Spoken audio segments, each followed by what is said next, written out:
do not understand is how you can cut spending if you do not base it upon the previous year's spending amount and cut that. When we invested in the financial sector, okay, that was the TARP bill. That was a month before the election.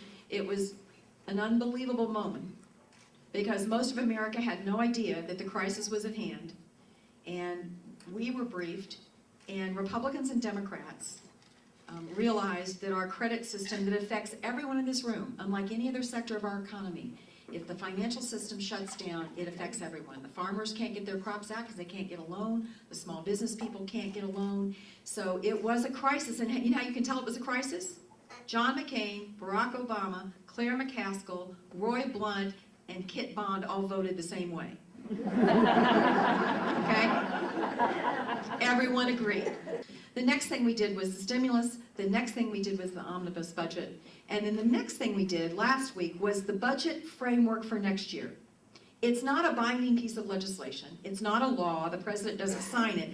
But it lays out a blueprint for the appropriators that they will now go and work within that blueprint to produce a budget that we will vote on sometime in the next 3 or 4 months. In that budget, if you take out the increase for veterans, and you take out the one-time cost for the census, we spent less in discretionary domestic spending this year than last.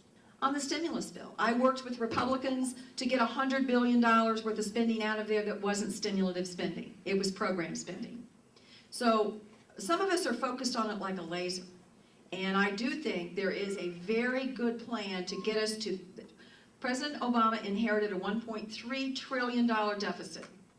If we continue on the path that we're on right now, he will cut that in half to $600 billion by 2012.